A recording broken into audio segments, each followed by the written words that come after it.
Welcome to knowledge mister UPSC guys. This is lecture number 4 of the economic series. इससे पहले 3 lectures इस series में uploaded है।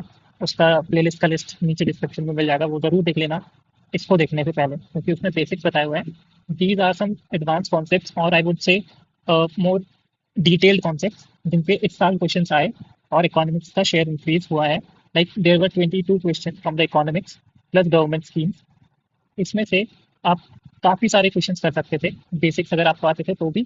Now जो एडिशन चीज़ें हुई हैं उनको हम 1 या 2 3 लेक्चर्स में कंप्लीट कर देंगे, and I will upload as soon as possible. Like ये फोर्थ है, fifth and six I will be uploading till 31st of the May. तो आप जरूर देखना। And one more thing, like these will be 6 lectures approximately. तो इसके बाद हम कुछ क्वेश्चन सॉल्व करेंगे, जो भी हम पढ़ रहे हैं उसके बाद हम क्वेश्चन सॉल्व करेंगे for economics. After that we will start with geography. Geography के कुछ की concepts from G C Leong. तो this is about this video and for the further plan. Now ये वीडियो नेशनल इनकम और advance concepts के ऊपर है, कुछ सीपीआई डब्ल्यूपीआई कुछ इंडेक्सेस के ऊपर भी है। इस साल जो क्वेश्चन आए वो भी हम सॉल्व करेंगे। इससे पहले आप ये 3 लेक्चर जरूर देख लेना, वरना चीज़ें समझ नहीं आएंगी। उसमें मैंने बताया जीडीपी क्या होता है, रियल जीडीपी, नॉमिनल जीडीपी, बहुत अच्छे से डिटेल में सब चीज़ें समझाई हैं। सर्कुलर फ्लो ऑफ इनकम, उसको आप देखेंगे तो ये फोर्थ लेक्चर आपको ईजी लगेगा, अदरवाइज ये बहुत सर के ऊपर से निकल जाएगा। Now coming to the main point, ये कुछ क्वेश्चंस थे जीडीपी से रिलेटेड इस बार के पेपर में, सीडीएस 2024 में, और इनको आप कर सकते थे। 2 क्वेश्चन तो आप अभी तक बिल्कुल आराम तक कर सकते थे। ये जो क्वेश्चन था इसको थोड़ा देखेंगे डिटेल में, क्यों आया कैसे आया। एनसीईआरटी में है वैसे तो, करते हैं। कुछ 2 क्वेश्चंस मैं भी आपके लिए लेके आया हूँ। This is from Vivek Singh का 450 क्वेश्चंस का पीडीएफ। विवेक सिंह सर हर साल निकालते हैं। तो these two are very good questions. आप इसको करना पूरा वीडियो देखने के बाद, ये क्वेश्चन हम करेंगे फिर। नाउ एक और चीज़, इसमें कुछ डायग्राम्स हैं, कुछ पेजेस हैं पूरी पीडीएफ में। मैंने विजनाइज के डॉक्यूमेंट से भी उठाया है और 1 2 जगह से और भी उठाया है। तो this is just for the credits. National income, GDP, GNP, इन सब के ऊपर लेक्चर 1 में बहुत डिटेल में बात की थी, मैंने समझाया भी था। आज कुछ एडवांस चीज़ें देखनी है जो पेपर में आई, जो हमें पता होनी चाहिए। उसको अगर नहीं भी पता था, अगर आपने वो लेक्चर 1 भी देखा होता तब भी आप वो सॉल्व कर लेते, वो बताऊंगा कैसे। लॉजिक से भी कुछ चीज़ें सॉल्व की जाती हैं। Now coming to the national income, GDP देखते हैं। जीडीपी शॉर्ट में बता देता हूँ होता क्या है, डिटेल लेक्चर वही है, लेक्चर 1 जरूर देखे जाते हैं। मान लेते हैं इंडिया है, ये इंडिया की बाउंड्री है। इस बाउंड्री के अंदर जो भी गुड्स बने, एक सुई से लेके एक हवाई जहाज तक जो भी गुड्स बने, वो हमारी जीडीपी होती है। जो भी फाइनल गुड्स एंड सर्विसेज, ठीक है। अब वो मैटर ही नहीं करता कि वो किसने बनाए। मान लेते हैं जापान की कंपनी है टोयोटा, और टोयोटा ने हमारे यहाँ पे आके फॉर्चुनर बनाई। ये फॉर्चुनर बनाई टोयोटा की कंपनी ने, बट डजेंट मैटर ये हमारे देश के अंदर बनी है, तो ये हमारी जीडीपी में काउंट होगी, ठीक है। नाउ अब टाटा कंपनी है, भारत में कुछ भी प्रोडक्शन करती है, वो हमारे देश की जीडीपी में काउंट होगा। पर मान लेते हैं टाटा की जगुआर है, वो ब्रिटिश लंदन में कुछ प्रोडक्शन करती है और वहां पे अपनी जगुआर कार बनाती है, तो वो ब्रिटेन की और लंदन की जीडीपी में काउंट होगा। Same, as simple as that. जहाँ के देश में बन रही है उसकी जीडीपी में काउंट होगा। I hope it is clear. Again, this final goods and services का क्या मतलब है, ये हमारे देश की टेरिटरी है। इसके अंदर एक, मान आपने देखा होगा स्टील के रोल्स देखे होंगे, स्टील शीट्स। वो स्टील शीट का यूज किया हमने एक कार बनाने के लिए। एक कार जब हमने बनाई, जो ये फाइनल प्रोडक्ट है जो मार्केट में सेल होगा, ये होता है फाइनल प्रोडक्ट। आप स्टील की शीट लेके नहीं आते हैं, आप कार लेने जाते हैं। तो जो फाइनल प्रोडक्ट होगा उसको हम जीडीपी में काउंट करते हैं, ना कि इंटरमीडिएट प्रोडक्ट जो स्टील रोल स्टील शीट था उसको। अब अब ऐसा करते क्यों है, क्यों करते हैं। मान लेते हैं आपने स्टील की शीट का भी जीडीपी में काउंट कर लिया और कार का भी जीडीपी में काउंट कर लिया। अब दिक्कत कहाँ आएगी कि इसका जीडीपी काउंट है पहले से प्लस हो रखा है। अब इसमें जब ऐड करेंगे तो इसकी पूरी कॉस्ट दी जाएगी, जिसमें स्टील का पैसा भी होगा, तो इसमें डबल प्लस।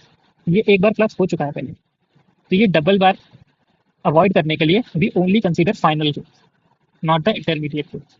अब इंटरमीडिएट गुड्स पे भी थोड़ी सी डिटेल है, वो आप लेक्चर 1 में जाके देखो, वहां से ज़्यादा क्लियर होगी चीज़ें। ना, जीएनपी, अभी हमने देखा GDP, gross domestic product. India का प्रोडक्शन, इंडिया का प्रोडक्शन मतलब एज अ नेशन इंडिया ने कितना प्रोड्यूस किया। बट अगर मेरे को नेशनल्स की जानकारी लेनी है, मेरे देश के लोगों ने कितना प्रोड्यूस किया, मेरे दोस्त देश के लोगों ने कितना प्रोडक्शन किया, वो मुझे पता करना है। रेसिडेंट्स ऑफ द इंडिया कितना प्रोड्यूस कर रहे हैं, कितना सामान बना रहे हैं, कितनी सर्विसेज प्रोड्यूस कर रहे हैं, वो मुझे निकालना है। तो मैं निकालूंगा GNP। फिर नेशनैलिटी कम्स, यहाँ पे नेशन था, यहाँ पे नेशनैलिटी आ जाती है। इंडिया के रेसिडेंट ने कितना प्रोडक्शन किया। रेसिडेंट आउटसाइड इंडिया भी होते हैं, ऐसा ही नहीं है कि बस हमारे यहाँ ही ये मान लेते हैं इंडिया है और इंडिया की बाउंड्री में ही बस रेसिडेंट्स हैं। आपने एनआरआई के बारे में सुना होगा, मान लेते हैं ये कनाडा है, यहाँ पे एनआरआई रहते हैं, ये वहाँ पे कितना प्रोडक्शन कर रहे हैं, ये वहाँ पे अपनी कोई कंपनी खोल के बैठे हैं, कुछ सर्विसेज प्रोड्यूस कर रहे हैं, तो उसका जो पैसा होगा वो भी हमारे GNP में आएगा। दिस इज कॉल्ड GNP, जहाँ पे हम रेसिडेंट्स को लेके चलते हैं। इसका फुल फॉर्म कमेंट्स में बताना, पता होगा मोस्टली लोगों को एनआरआई क्या होता है, नॉन रेसिडेंट इंडियन, तो वो भी रेसिडेंट है ना। GDP में अगर मैं net factor income from abroad add कर दूं तो मुझे GNP मिलता है। अब ये net factor income from abroad क्या है, मान लेते हैं भारत के जो रेसिडेंट थे बाहर देश में, कैसे बाहर देश में, मान लेते हैं कनाडा था, उसका वहाँ पे हमारे कुछ लोग हैं जो प्रोडक्शन कर रहे हैं, ये था B। अब इंडिया में भी कुछ लोग होंगे कनाडा के, ये है C जो प्रोडक्शन कर रहे हैं। अगर मैं B में से C माइनस कर दूँ तो मेरे पास नेट बच जाएगा दोनों का, जो कैंसिल आउट होके एक प्लस का अमाउंट या नेगेटिव का अमाउंट बचेगा, वो अगर मैं GDP में ऐड कर दूं तो उसको GNP बोलते हैं।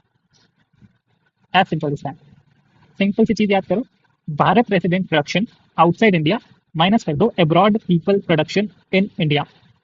बाहर के लोगों ने जो भी भारत में किया प्रोडक्शन उसको हटा देंगे, और बाहर के लोगों ने, हमारे लोगों ने जो भी बाहर में प्रोडक्शन किया उसको ऐड कर देंगे, इसको ऐड, इसको माइनस, खत्म। नाउ कुछ चीजें जो GDP प्रोडक्शन में जब हम कैलकुलेट करते हैं GDP को, जिसके 3 मेथड्स होते हैं, income method, GBA method, gross value addition, और एक now goods and services which are included in the production. Goods and services sold in the market, goods and services not sold but supplied free of cost. Like इससे मेरा मतलब ये है कि जो आपको पुलिस की सर्विस मिलती है वो, आपको health care, free health care मिलता है वो, these are the services, but आपको उसके लिए कोई कॉस्ट पे नहीं करनी पड़ती। अब कुछ लोग बोलेंगे कि दैट हमको टैक्सेस देने पड़ते हैं, that is fine, but it is doesn't work like that. तो दीज आर द सर्विसेज जिनका फ्री ऑफ कॉस्ट होता है। अब ऐसे तो जो लोग टैक्स नहीं पे करते हैं, जो लोग गरीब हैं, उनको भी पुलिस की या फिर हेल्थ केयर मिलता है फ्री में, तो that is what I am talking about. Services provided by the agents, कोई भी सर्विस है कैसी भी, तो that comes under GDP production. तो ये 3 चीजें होती। नाउ GDP के अंदर जो नहीं आता है, ये इंपॉर्टेंट है, यहाँ से क्वेश्चन बना था इस साल, purchase and sale of second hand items, यही क्वेश्चन था। अब इसका एक लॉजिक है, मान लेते हैं 2014 में एक कार बनी है, ठीक है, ये 2014 के GDP में एडेड है। अब आप इस कार को सेल करते हैं 2024 में। अब आप जब इसको सेल करेंगे तो ये अगर 2024 के GDP में ऐड होगी तो ये 2 बार GDP में ऐड हो गई विदाउट एनी प्रोडक्शन। इस कार का कोई प्रोडक्शन नहीं हुआ इस साल में, पर आप इसको GDP में ऐड करेंगे तो इसकी वैल्यू GDP में ऐड होगी, जिससे GDP बढ़ेगी। पर ऐसा कुछ प्रोडक्शन होना चाहिए जिससे GDP बढ़े, तो that's why we avoid such transaction from taking into or including into GDP calculation, ठीक है। तो सेकंड हैंड आइटम्स को इसलिए नहीं किया जाता। अगर आपको ये लॉजिक समझ आता है तो आप इस साल वाला क्वेश्चन कर सकते थे। Production due to illegal activity, illegal activity से जो भी प्रोडक्शन होता है उसको GDP में ऐड नहीं करते हैं, बहुत ईजी है याद करने के लिए। Non economic goods such as air and water, उसके लिए भी GDP में कैलकुलेट नहीं किया जाता। नाउ ट्रांसफर पेमेंट्स, ये क्या होता है, जिसके बदले में आपको कोई इकोनॉमिक ट्रांजेक्शन ना करनी पड़े, like such as scholarship, pension, these are the transfer payments. इनको भी हम GDP में इंक्लूड नहीं करते हैं। Make sure you remember this, अगले साल, उससे अगले साल आपको देखने को मिल जाएगा किसी ना किसी पेपर में स्टेटमेंट के वाइज। सेम एक नोट है, only final goods and not intermediate goods are taken for calculation to avoid double counting. वो आपको बताया मैंने डबल काउंटिंग क्या है, अगर आप 2014 में भी ऐड करेंगे, 2024 में भी ऐड करेंगे, तो it will be a case of double counting, ठीक है। Now coming to the next point, factors हैं कुछ जो नेशनल इनकम को अफेक्ट करते हैं, कैसे। नेशनल इनकम काफ़ी चीज़ें फैक्टर्स पे डिपेंड करती है। लाइक नेचुरल रिसोर्सेज कैसे हैं आपके पास। मान लेते हैं हमारे इंडिया के पास लिथियम रिसोर्सेज अगर ज़्यादा होंगे तो हमें किसी दूसरी कंट्री से डिपेंड नहीं होना पड़ेगा कि हमें लिथियम आयन बैटरीज बनानी है तो हमको इंपोर्ट करना है, जिससे हमारे नेशनल इनकम अफेक्ट होगा। तो गुड थिंग फॉर अस अगर हमारे पास नेशनल रिसोर्सेज अच्छे हैं। नाउ लैंड, हमारे पास अच्छा एग्रीकल्चर लैंड है तो हम ज़्यादा प्रोडक्शन कर सकते हैं। कैपिटल है, हमारे पास अच्छा बैंकिंग सिस्टम है जो सबको लोन देता है, जो नए नए स्टार्टअप्स के लिए फंड करता है, तो that is also good for us. Labour and entrepreneur, अगर हमारे पास स्किल्ड लेबर है और एंटरप्रेन्योर है तो अच्छे खासा हम स्टार्टअप बिल्ड कर सकते हैं और लाइक काफ़ी चीज़ें अच्छी हो सकती हैं।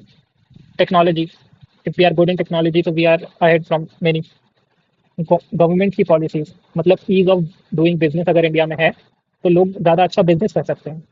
पॉलिटिकल स्टेबिलिटी, जब गवर्नमेंट कुछ गवर्नमेंट ज़्यादा ज़्यादा सालों के लिए रहती हैं तो स्टेबिलिटी फॉर्म होती है, तो जो कंपनीज होती हैं वो भी स्टेबल होती हैं अपना बिजनेस इंडिया में सेटअप करने के लिए।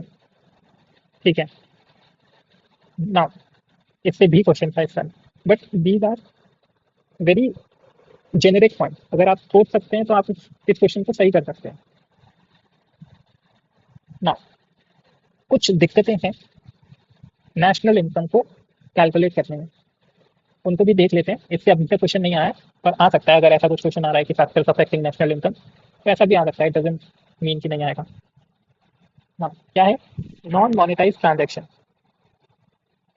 जो गांव देहात में या इवन सिटीज में भी जो ट्रांजेक्शन होती हैं, जो बार्टर ट्रांजेक्शन होती हैं कि आपने किसी से कुछ सामान लिया, उसको बदले में कुछ और सामान दे दिया, वो ट्रांजेक्शन जीडीपी में नहीं कैलकुलेट कर सकते हम, पर उनका कुछ प्रोडक्शन था, कुछ तो वैल्यू थी जो फाइनल गुड की थी, बट वो था ही नहीं जीडीपी में।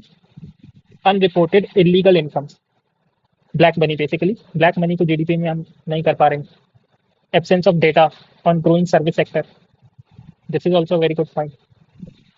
डेटा ही नहीं है हमारे पास सर्विस सेक्टर का, तो that is also difficulty. Work of informal sector and housewife, like हमारे घर में हमारी मम्मियाँ काम करती हैं, पर उस काम के लिए उनको कोई पैसा थोड़ी मिलता है। या फिर इनफॉर्मल सेक्टर में जो लोग काम करते हैं, जो दिहाड़ी का काम करते हैं, कुछ और काम करते हैं, वो कुछ सर्विस प्रोवाइड कर रहे हैं, पर उनको जीडीपी कैलकुलेशन में थोड़ी कैलकुलेट कर रहे हैं हम लोग। तो that is also a very big difficulty in measurement of the national income. तो ये चीज़ है ना। अब जीडीपी को ना कुछ चीज़ें, कुछ डिबेट चलती रहती हैं कि GDP is not good indicator of development, क्योंकि development is not related to economics only. Development is also related to your mental health, your physical ability to do things. Development is a far fetch topic, तो development को आप बस economic gain से ही नहीं जोड़ सकते हैं। इसी को लेते हुए जीडीपी में हम बस यही देख रहे हैं कि किस देश ने कितना प्रोडक्शन किया। हम ये देख ही नहीं रहे कि वहाँ के लोग कितना ग्रो किए, वहाँ पे जेंडर डिस्पैरिटी है कि नहीं, वहाँ पे इकोनॉमिक इनइक्वालिटी कितनी है। तो these are the shortcomings of GDP method जो जीडीपी में कैलकुलेट नहीं होते हैं। हम ये देखते हैं कि भारत की जीडीपी बिल्कुल नंबर 3 पे आने वाली है, पर जो एक्चुअल लोग हैं वहाँ के वो कितना ग्रो कर रहे हैं वो हमें नहीं पता। इस फैक्टर के जरिए, जीडीपी के जरिए, वो हमें नहीं पता लगता है। वही चीज़ मैंने यहाँ लिखी हुई है कि GDP doesn't tell about gender disparity, economic inequality. कुछ लोगों के पास तो इतना पैसा है कि वो इवन बहुत ज़्यादा चीज़ें ओन करते हैं, और कुछ जो मेजॉरिटी जनता है के पास दिन का खाने के लिए भी नहीं है। तो इनइक्वालिटी कितनी है। Don't tell about the quality of life. Quality of life कैसी है, कोई तो पूरे दिन काम कर रहा है और he is then earning a bread only, and after that कुछ लोग बस ऑफिस में हैं, वो भी काम कर रहे हैं obviously, but that quality of life I am talking about, कि वो जीडीपी में कैलकुलेट नहीं होती है। नाउ सम बेसिक कॉन्सेप्ट्स, मैंने बता दिया जीडीपी जीएनपी क्या होता है, आप इसको पढ़ लेना, मैं आपको भेज दूंगा। एनडीपी, एनएनपी, ये आपको लेक्चर 1 में मिलेगा। फैक्टर कॉस्ट, मार्केट प्राइस, ये भी मैंने बताया क्या है। ट्रांसफर पेमेंट अभी बताया कि जिसके लिए कोई भी economic activity produce in return ना हो। मान लेते हैं ओल्ड एज पेंशन है या स्कॉलरशिप है, इससे कुछ इकोनॉमिक एक्टिविटी नहीं होने वाली है। मान लिया मैंने पेंशन दे दी किसी इंसान को, तो उससे कुछ होने नहीं वाला है, उससे ना तो कोई रोड बन जाएगी, उससे ना तो कोई डेवलपमेंट होगा, कुछ नहीं होगा। Those are called transfer payment. National income, अभी इतना पता क्या है वहीं पे, आप ये लेक्चर 1 देखना, ज़्यादा चीज़ें क्लियर हो जाएंगी। These are two very important topics, real GDP, nominal GDP, बहुत डिटेल में समझाया मैंने उधर। Components of national income. As of now this is not much important, आप इसको एक बार खुद से पढ़ के देखना, आपको खुद से चीजें समझ आ जाएंगी अगर आपने मेरा लेक्चर 1 लेक्चर 2 देखा है तो। Now wholesale price index, CPI और जीडीपी डिफ्लेटर, इससे इस बार क्वेश्चन भी था, मुझे लगता है कि डब्ल्यूपीआई सीपीआई से भी आएगा सिमिलर क्वेश्चन। तो देखते हैं। प्रोड्यूसर, यहाँ होलसेलर, यहाँ पे रिटेलर, यहाँ पे आप लोग। प्रोड्यूसर ने कुछ बनाया, उसको बेचा होलसेलर को 10 रुपीज में, जो भी वो गुड्स एंड सर्विसेज थी, ठीक है। ये होलसेलर हमारे पास की शॉप्स में सामान बेचता है और ये शॉप कंज्यूमर को बेचती है सामान। नाउ प्रोड्यूसर 10 रुपीज का सामान या सर्विस बना के होलसेलर को देता है। अब होलसेलर ने 15 रुपीज में वो रिटेलर को बेचा और रिटेलर ने 20 रुपीज में वो आपको बेचा। मैंने यहाँ पे गुड्स एंड सर्विसेज लिखा है क्योंकि प्रोड्यूसर जो होता है वो दोनों चीज़ें बनाता है, गुड्स भी बनाता है और सर्विसेज भी बनाता है। बट जो होलसेलर है वो ओनली गुड्स में डील करते हैं। आपने कभी ये देखा है कि कोई बड़ी होलसेल कंपनी है और वो सर्विसेज बेच रही है? Now days it is possible, but mostly goods में डील करते हैं होलसेलर्स, सामान बेचते हैं हमारे पास की शॉप्स में। जो रिटेलर जो शॉप्स होती हैं वो आपको गुड्स भी देती हैं और सर्विसेज भी देती हैं। सर्विसेज से मेरा मतलब, मान लेते हैं अर्बन प्लैट कंपनी है, that is retailer company, services provide करती है।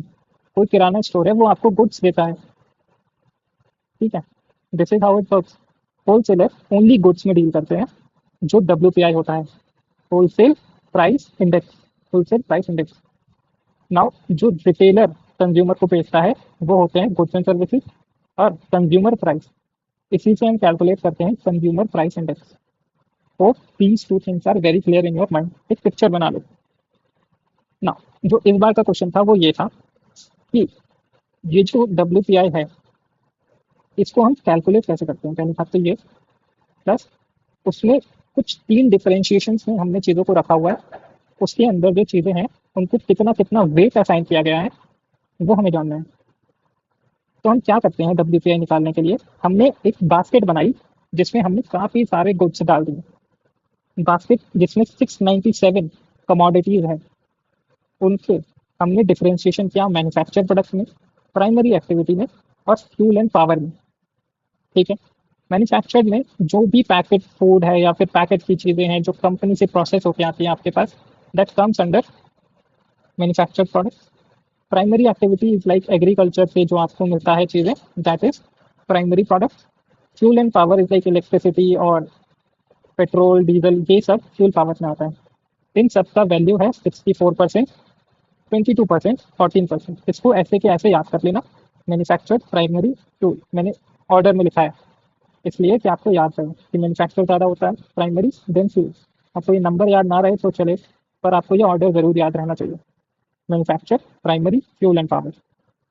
एक बास्केट है फिक्स, मेरा बातों को थोड़ा गौर से सुनना। ये फिक्स बास्केट है 697 कमोडिटीज की। This is a unchanging basket. Now अब ये डिफरेंशिएशन है। फ्यूल एंड पावर में coal, mineral oil, electricity, manufacture products में इतने सारे प्रोडक्ट्स, और प्राइमरी आर्टिकल में food articles, non food articles, minerals, petroleum and natural gas, this comes under primary article, ठीक है। Now inflation and WPI for March 2024, ये calculation का part है, मैं आपको समझाऊंगा। अब हम करते क्या है, कैसे हम इसको फाइंड आउट करते हैं वो देखते हैं। मैंने आपको दिखाया कि डब्ल्यूपीआई में मैन्युफैक्चर प्रोडक्ट्स में एक एग्जांपल लेते हैं फर्नीचर का। फर्नीचर में एक टेबल का मुझे डब्ल्यूपीआई फाइंड करना है। बेसिकली डब्ल्यूपीआई क्या होता है वो थोड़ा मैंने अपने लेक्चर में बताया हुआ है। These are some basic advance concept. तो डब्ल्यूपीआई कैसे फाइंड होगा, ये जो वेट है 0.727, इससे हम कैसे फाइंड करते हैं। और डब्ल्यूपीआई हम फाइंड इसलिए करते हैं कि हम लॉन्ग टर्म में उस चीज़ में कितने पैसे बढ़े हैं। मान लेते हैं कि ये टेबल है आज 100 रुपीज़ का है, पर अगर आप अपने दादाजी के टाइम पे जाएंगे शायद वो 10 रुपीज़ का आता रहा।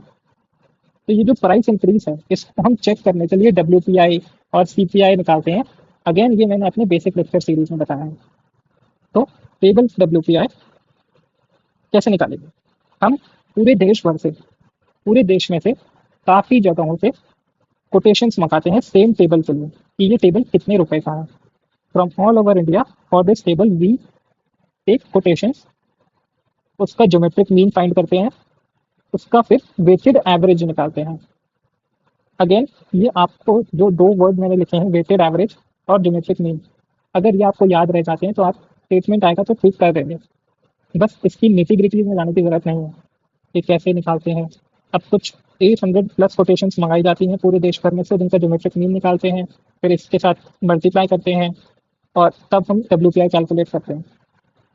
उसकी डिटेल्स में जाने की ज़रूरत नहीं है, बस आपको ये 2 वर्ड्स याद रहेंगे, वेटेड एवरेज और ज्योमेट्रिक मीन, तो आपका काम हो जाएगा। ये वेटेड एवरेज ज़रूर याद रखना क्योंकि पेपर में आया हुआ है पहले।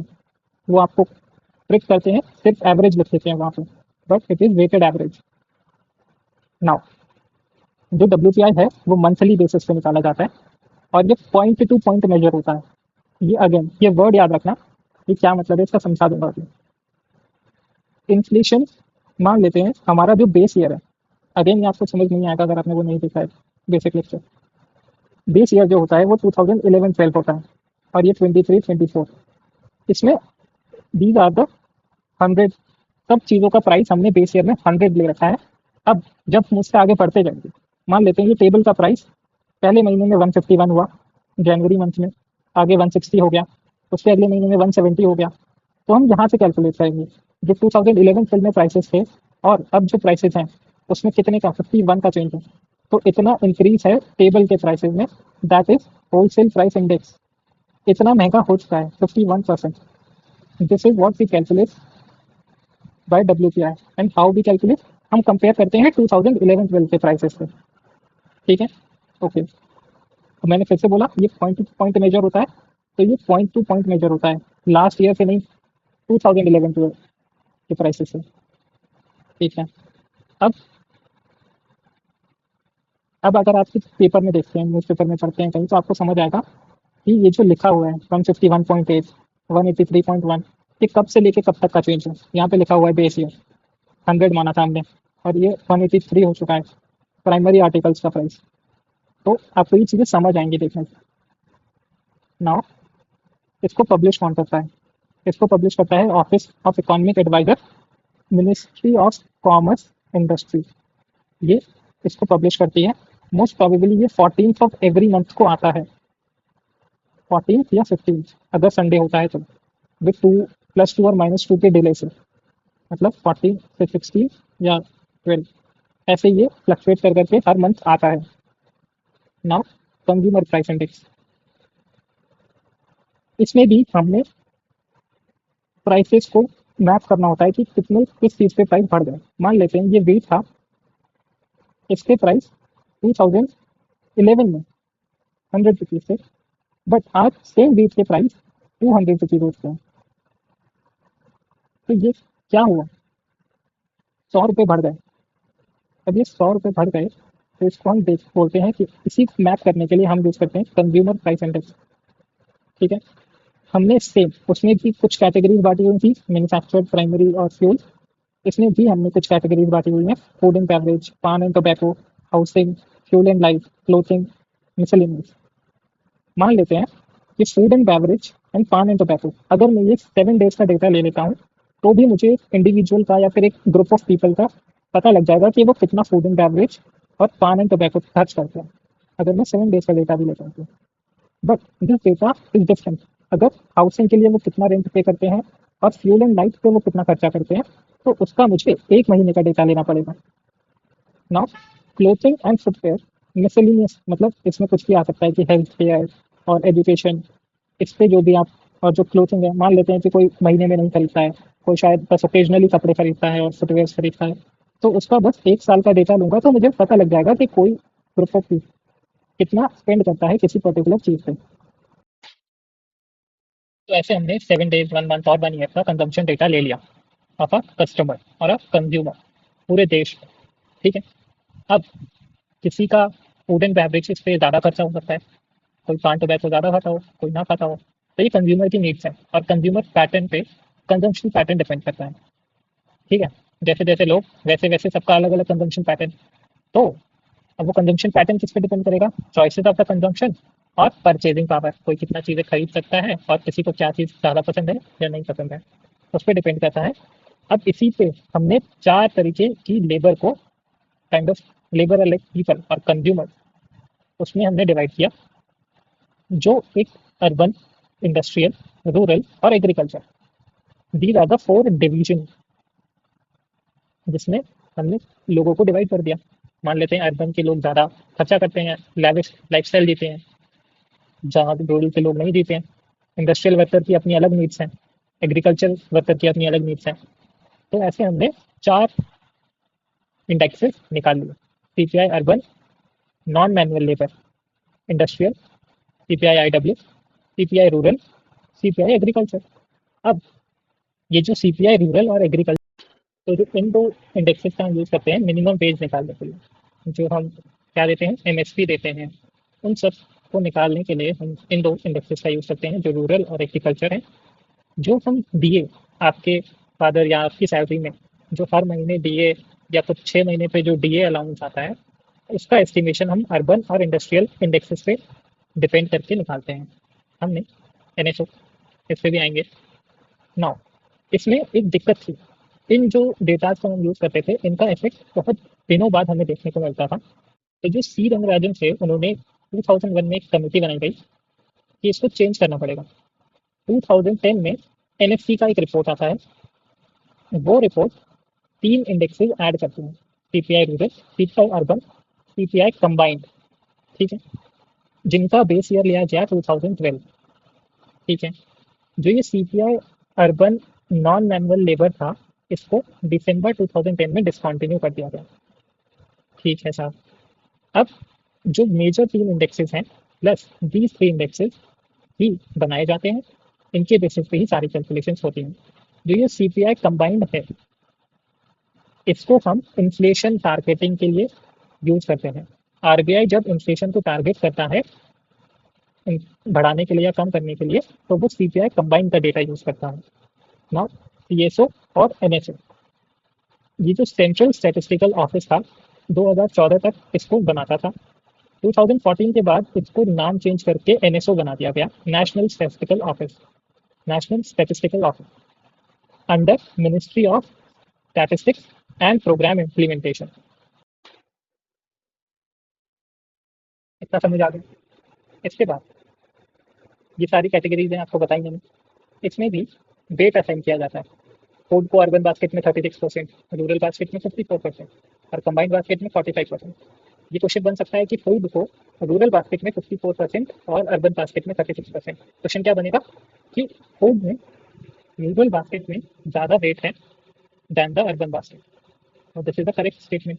बट अगर इसको उल्टा कर दिया जाए तो that is the incorrect statement. और मैं नहीं बना रहा हूँ अपने आप से, ऐसा क्वेश्चन आया हुआ है, पीएससी में आया हुआ है, सीएपीएफ एक्सपेक्ट कर सकते हो, सीडीएस में भी एक्सपेक्ट कर सकते हो। पता है पीएससी का लेवल यहाँ पे रहता था इकोनॉमिक्स के लिए आजकल फर्स्ट पे। इसके बाद 2-3 एग्जाम्स आते थे, लाइक आईईएस आता था, इंडियन इकोनॉमिक सर्विस, उसके बाद सीडीएस और सीपीएफ का नंबर आता था। पर ये जो 2024 वाला पेपर हुआ है, इसको बस इसके ऊपर रख दिया गया है। यहाँ पे सीडीएस आ चुका है, यहाँ पे सीएससी आ चुका है। तो दिस वॉज द लेवल, मतलब कुछ क्वेश्चन था, कुछ क्वेश्चन तो तब भी ईजी थे, पर level of economics has increase. Till now they were asking very basic questions कि मोनोपोली क्या होता है, मोनोपोलिस्टिक कंपटीशन क्या होता है, these were the very basic question. पर इस बार थोड़ा डिटेल में चलेगा, तो we need to cover this in detail. Highest share food को दिया गया है, उसमें भी हाईएस्ट शेयर सीरियल्स को दिया गया है 9-10%। Second highest is miscellaneous, health care और एजुकेशन पे जो लोग खर्चा होता है।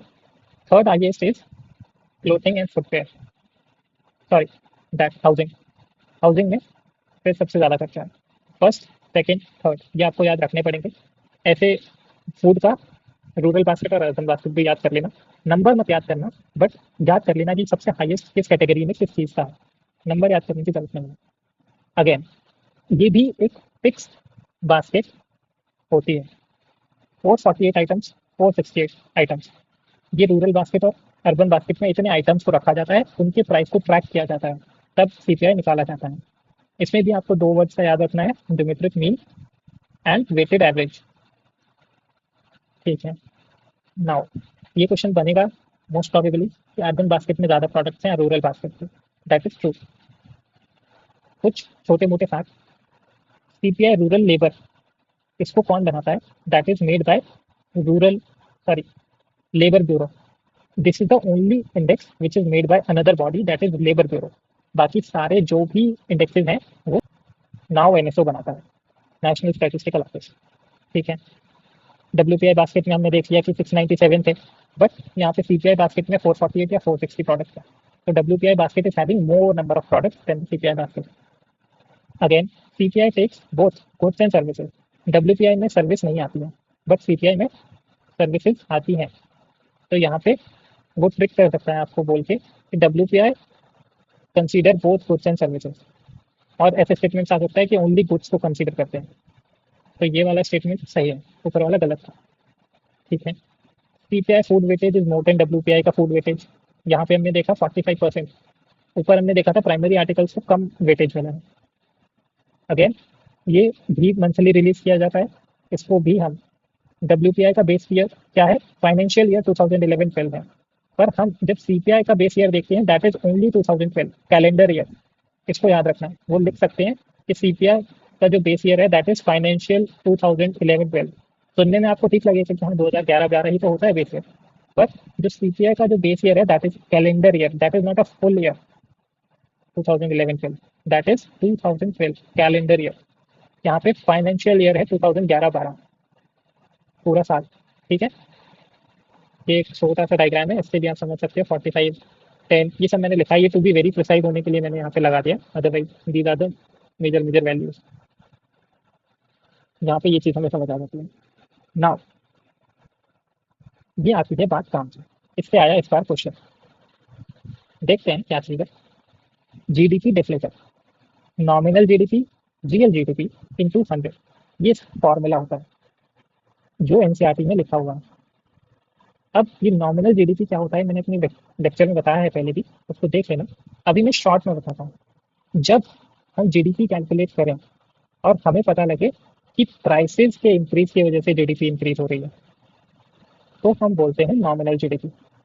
पर जब हमारा रियल जीडीपी हम कैलकुलेट करते हैं और हमें पता लगता है क्वांटिटी ऑफ द प्रोडक्ट हमने ज़्यादा बनाया इसलिए हमारा जीडीपी ग्रोथ हुआ है, तो हम बोलते हैं रियल जीडीपी। ठीक है, this was a major major difference.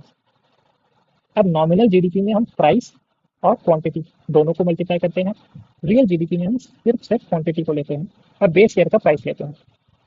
Quantity से क्वांटिटी कैंसिल करके हमें मिलता है प्राइस, और इनटू 100 हमने किया हुआ है, तो that gives us a percentage. ठीक है, हमें मिलेगा परसेंटेज ऑफ इन्फ्लेशन, क्योंकि ये प्राइस है। This quantity is variable, quantity is variable.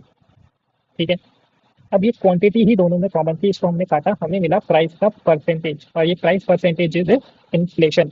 कितने प्राइस का इंक्रीज हुआ किसी भी चीज पे, that is price inflation. Now ये जो चेंज इन प्राइस है इसको बोलते हैं इन्फ्लेशन। अब जीडीपी डिफ्लेटर इम्पोर्ट्स इन्फ्लेशन को कंसीडर नहीं करता। हमने जब नॉमिनल जीडीपी और रियल जीडीपी निकाला तो हमने इम्पोर्ट्स को कंसीडर नहीं किया।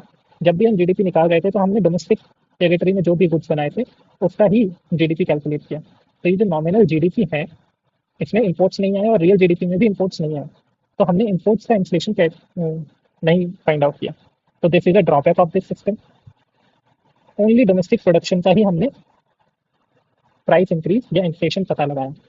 हमारे देश में जो सामान बना उसका ही हमें इन्फ्लेशन कितना हुआ कितना नहीं हुआ पता लगाया। अगेन इसमें गुड्स और सर्विसेज दोनों आती हैं, अनलाइक डब्ल्यूपीआई। सीपीआई और GDP deflator consider both goods and services, but जो सीपीआई होता है वो इम्पोर्टेड प्रोडक्ट्स को भी हमें डेटा देता है। जो बास्केट है 460 प्रोडक्ट्स का, उसमें इम्पोर्टेड प्रोडक्ट्स भी हैं, बट जीडीपी में, जीडीपी डिफ्लेटर में नहीं है इम्पोर्टेड प्रोडक्ट। यही मैं आपको बताने की कोशिश कर रहा हूँ। अब एक और चीज़, CPI is a fix basket of goods and services. यहाँ पे फिक्स बास्केट है 460 प्रोडक्ट्स का, पर जो जीडीपी डिफ्लेटर है इसमें सारे गुड्स एंड सर्विसेज आते हैं जो भारत में प्रोड्यूस हुए। ऐसा कुछ भी नहीं छूटता है, ऐसा कोई भी बास्केट नहीं है। इसमें जो भी गुड्स पूरे भारत में प्रोड्यूस हुए उन सब का रियल जीडीपी नॉमिनल जीडीपी से हम जीडीपी डिफ्लेटर निकालते हैं। That deflator is change and change is inflation. ठीक है, अगेन ये हमने कंप्लीट कर लिया। Level of per capita GDP depends upon which of the following. अभी मैंने बताया आपको जीडीपी बहुत चीज़ों पे डिपेंड करती है। Production of population of the working age, अगर यार ये वर्किंग एज के लोग ही काम नहीं करेंगे तो जीडीपी पे तो ऑब्वियसली इफेक्ट पड़ने वाला है। जो वर्क पार्टिसिपेशन रेट है, मान लेते हैं कि जो वर्किंग एज पॉपुलेशन है उसका पार्टिसिपेशन ही नहीं है, तो क्या फ़ायदा? That is also important for GDP. पर वर्कर प्रोडक्टिविटी, मान लेते हैं एक फर्म में 10 बंदे काम करते हैं जो कुछ प्रोड्यूस करते हैं, एक बर्गर बनाते हैं, ये मैकडॉनल्ड्स का आउटलेट है, यहाँ पे 10 बंदे काम करते हैं, उसमें से एक बड़ा ही आलसी है। पर अगर ये एक बंदा और काम करे अच्छे से तो इनकी सेल्स बहुत ज़्यादा हो सकती है। तो ये पर वर्कर प्रोडक्टिविटी पे भी काम करता है। इसका आंसर 1 2 3 होता। This is a very logical kind of, मतलब बस एक छोटा सा लॉजिक अगर आप दिमाग से सोच सकते हैं तो ये क्वेश्चन आप मार्क कर देते हैं। नाउ इंपॉर्टेंट और अच्छा question, not correct for national income accounting for India, inputs are subtracted in calculating gross domestic product. इसमें बोला गया है कि इनपुट्स सब्ट्रैक्ट किए जाते हैं, वो भी किसमें? जीडीपी कैलकुलेशन में।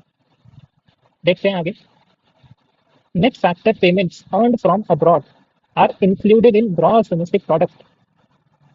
जीडीपी कैलकुलेशन में हम net factor income abroad add करते हैं, वो भी जीडीपी निकालने के लिए। ये तो हम जीएनपी निकालने के लिए करते थे ना, ग्रॉस नेशनल प्रोडक्ट। ठीक है, अगला स्टेटमेंट देखते हैं, purchase and sale of second hand goods are not included in the gross domestic product. अच्छा, हम नहीं करते include, this is correct statement, यहाँ पे इंक्लूडेड बोला जाता। Now inventories are included in gross domestic capital formation. Gross domestic capital formation में inventories include होती हैं या नहीं? Inventories are included in the gross domestic product. हमने 3 चीजें देखी थी, that inventories also comes under services and goods, तो this comes under gross domestic product. But ये जो सेकंड स्टेटमेंट है इसमें हम जीएनपी देख पा रहे हैं क्योंकि नेट फैक्टर इनकम ऐड किया जा रहा है। पहला स्टेटमेंट भी सही है, ये भी सही है, ये भी सही है, this is the only wrong statement. अगर आपने मेरे पहले लेक्चर देखे हुए हैं तो ये आप कर लेते तभी। आज मैंने बस ये स्टेटमेंट सिखाया है और ये वाला स्टेटमेंट सिखाया है, that's it. GDP deflator, I commit, ये क्वेश्चन नया था, नहीं कर पाते अगर आपने वो वीडियो देखे हुए थे, बट आप कर लेंगे आप। इसमें क्या लिखा हुआ है? GD deflator capture the average price of an unchanging basket. Unchanging basket, यहाँ तो कोई बास्केट का कॉन्सेप्ट ही नहीं है जीडीपी डिफ्लेटर में, of commodities that constitutes the GDP of the country. ये स्टेटमेंट यहाँ गलत हो जाता है, पूरा स्टेटमेंट सही था बट ये चेंजिंग बास्केट होता ना तो ये स्टेटमेंट सही होगा था। This is the wrong statement. Now GDP deflator can be used to measure the real GDP of the economy but not the inflation rate। अच्छा, हमने अभी देखा क्वांटिटी इनटू प्राइस हो रखा था, अपॉन क्वांटिटी था, क्वांटिटी से क्वांटिटी कैंसिल करके इनटू 100 किया, तो ये हमारे पास इन्फ्लेशन ही तो आ रहा था। This is also a wrong statement, इसका answer neither one not two. Now national income of a country is equal to which of the following. ये एज अ फैक्ट याद कर लो, पीवाईक्यू है। National income equal to net national product at market price, not at the factor cost. इसको as it is याद कर लो। I expect कि इसका आंसर आप लोग करें। इसका answer I will pin the right answer, इसको जरूर आंसर करना। Regarding the gross national income, it is income earned by the countries resident, it is income earned by the country's residents and non-resident both. It is calculated at the market price by NSO. It is equal to GDP plus exports minus imports. Options are here. Please mark it. Now, now, कुछ statistical system of India कैसे mostly ministry of statistics and programme implementation के अंदर आती हैं 2 wing, एक statistical wing, एक programme implementation wing है। इसका क्या है कि जो एनएसओ है ये डेटा कलेक्ट करता है, इंडेक्स बनाता है, और ये programme implementation has 3 divisions, 20 point programme, infrastructure monitoring and project monitoring.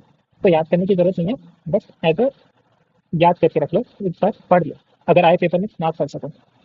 Then NSO, NSO के अंदर कैसे फंक्शनिंग होती है वो बताया गया है। अगेन एनएसओ हमारा सीपीआई निकालता है एक्सेप्ट लेबर वाला, उसको छोड़ के सारे सीपीआई यही निकालता है।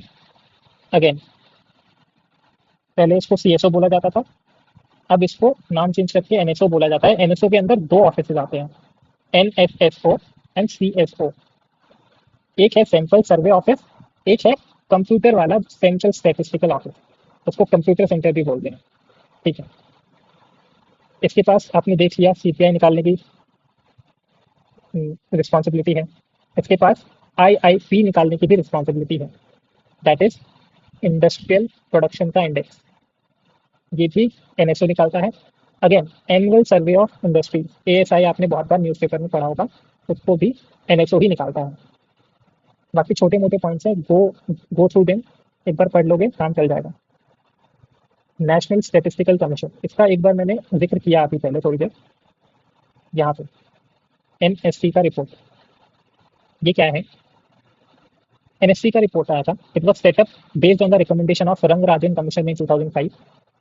इसके कुछ फंक्शंस हैं, as a empowered body for all four statistical activities in the country, evolve करना, मॉनिटर करना, इन्फोर्स करना, these are the basic things which it performs. ये वर्ड याद रखना, क्योंकि कमीशन और कमेटी पे क्वेश्चन आते हैं कि एनएससी क्यों फॉर्म हुआ, तो आप बता सकते हो कि रंगराजन कमीशन की वजह से फॉर्म हो रहा है। ठीक है, now index of industrial production, बस इतना याद रखो कि एनएसओ एवरी मंथ इसको निकालता है, दैट इज इट। अगेन इसमें एक और चीज़ याद करने की है, माइनिंग, मैन्युफैक्चरिंग, इलेक्ट्रिसिटी, इन सबका जो डिवीजन है, इसको वेट दिया गया है 14%, इसको 77%, इलेक्ट्रिसिटी को 7%। ब्रॉड ब्रॉड याद कर लो, काम हो जाएगा, क्योंकि इस बार क्वेश्चन आया है तो आगे भी आ सकता है। अब ये चीज़ इंपॉर्टेंट है, इस पर काफ़ी बार क्वेश्चन आए हैं। Index of 8 core industry, it is release by office of economic adviser. ये जो ऑफिस ऑफ इकोनॉमिक एडवाइजर है, ये डब्ल्यूपीआई भी रिलीज करता है, अभी हमने थोड़ी देर पहले पढ़ा। किसके अंदर आता है? DPIIT, under ministry of commerce and industry. ठीक है, अब ये जो ओनली 8 इंपॉर्टेंट सेक्टर्स है, ये कोर इंडस्ट्रीज कहलाती हैं। इसके बाद भी इंडस्ट्रीज हैं, बट ये कोर फॉर्म करती हैं, इसलिए हम इनको कोर इंडस्ट्रीज बोल के refinery products, electricity, steel, coal, crude oil, natural gas, cement और fertiliser. I am not lying, इससे सीएससी में क्वेश्चन आया है, इससे सीडीएस में भी क्वेश्चन आ सकता है, बहुत हाई चांसेस है, तो याद कर लेना। नंबर याद करने की जरूरत नहीं, पर आपको ये याद होना चाहिए, लाइक ये ऑर्डर वाइज याद कर लो। रिफाइनरी प्रोडक्ट सबसे ज़्यादा परसेंटेज इसको मिला हुआ है, इलेक्ट्रिसिटी को दूसरे नंबर पे, स्टील को चौथे पे, सॉरी थर्ड पे, और कोल को फोर्थ पे, क्रूड ऑयल भी है, नेचुरल गैस भी है, सीमेंट भी है, फर्टिलाइजर है। एक बार क्वेश्चन आया था कि textile is also in in the core industries, textile पूरे लिस्ट में नहीं है कहीं भी, तो you can omit these kind of statement. Refinery product, electricity, steel, coal, crude oil, natural gas, cement, fertiliser, tips तो होनी चाहिए ये सारी, और एज इट इज याद करो ऑर्डर वाइज, रिफाइनरी प्रोडक्ट सबसे ज़्यादा। Now coming to the ASI, इसको भी एनएसओ निकालता है on annual basis, not monthly, बस only one statement you have to remember this. ठीक है, बाकी कुछ याद मत करना।